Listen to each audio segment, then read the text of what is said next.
What are you doing? Bending pipe. I mentioned in an earlier video that, I've been using my pipe bender, but one of the things I wanted to get, especially for this new commission I've been working on, is a pipe roller. So I thought I'd show you guys the difference. So this is my pipe bender.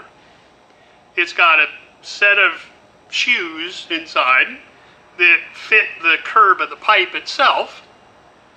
And then down inside here,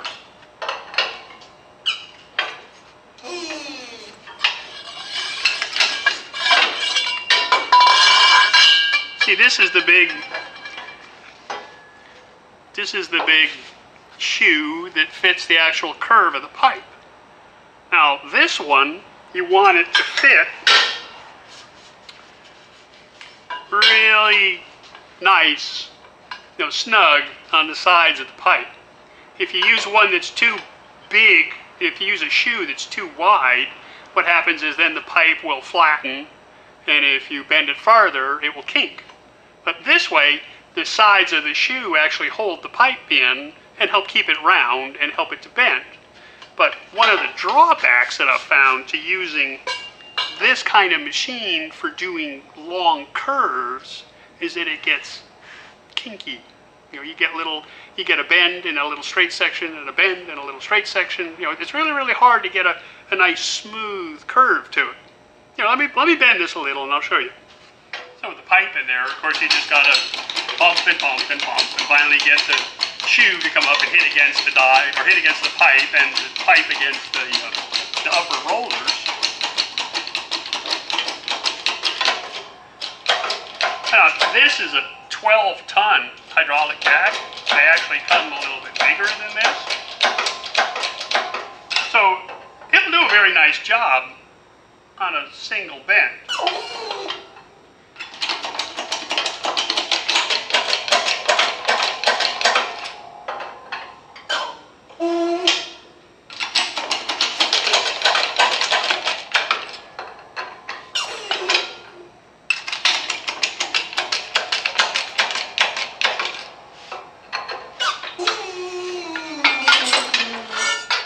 Ran that through and I bent it in 3 different places, moving it, maybe an inch at a time, just shuffling it through just a little bit, just trying to get a smooth curve out of there.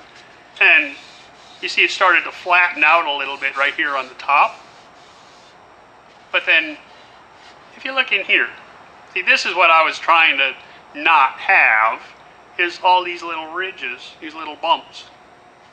And that's where, when you're bending the pipe, what's happening is on the top it's starting to stretch, but on the bottom it's starting to compress. So you get these little ridges, these little pressure ridges, just like in snow or in ice, when ice packs together. You get these little bumps. So a roller, a pipe roller, actually does a much better job at this. So come on over here, let me show you this machine. So you see, this is a pipe roller. Got the same sort of shoe arrangement or die arrangement, if you will, with ball bearings inside, so it rolls really smooth. It's got one that's fixed at the top, that's fixed to the shaft, so it turns with the wheel. This is how you feed it through. This one at the top adjusts up and down with just a wrench, so you can add pressure to it, pushing down in the middle between the 2 fixed rollers, and that's how you get your curve. Let me put this pipe in and I'll show you.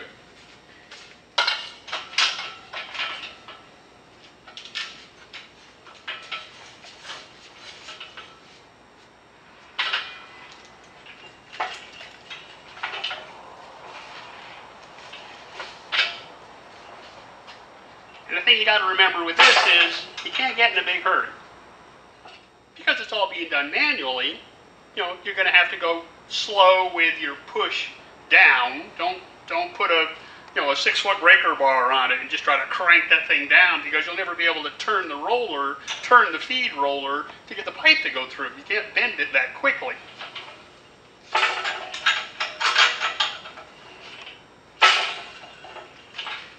So how much are you dropping that upper roller at a time? Well, I'm going, probably, a 16th of a turn, maybe an eighth of a turn. However much I can get on there with just this short little wrench. I don't want to, try to force it through. I just want to finesse it through, if you will.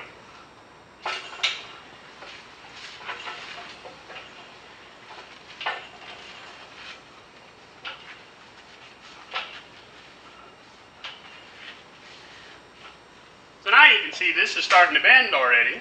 Just, a few passes, 3, 4, 5 passes through there. About an eighth of a turn on the wrench at a time. So if I kept going, then about an eighth of a turn at a time on the feed, and just turning the feed wheel to run it back and forth through there, just taking my time, slow and easy, working at it. You could get that nice curve going, but you wouldn't get the bumps in there because you're basically rolling those out as you're going along. The pipe actually gets a little bit longer as you're doing this. It's, sometimes depending on the bends you're making, because you got to take this excess metal. So it's got to go someplace. So it gets a little longer inside there. So that's a roller versus a bender, and this is a great exercise machine. Also, works a lot on your arms. Where'd you get it, Kev? Oh, this is from Harbor Freight. It's one of the cheapies over there. They actually come, much bigger. They come with, with motors on them. So you can just push a button. They come hydraulically. There's many different kinds, different sizes, different types out there. This is the one I could get the fastest for working on this little project I'm making. And it's small enough that I can, take it off of this stand, collapse it down a little bit, and I can store it in the tool room where it's out of the way till I need it the next time, rather than, a big multi-$1,000 machine that's going to take up a bunch of floor space, and I may only use 2-3 times a year. So I hope that answers your question. I'm going to go back to what I'm doing. See you next time.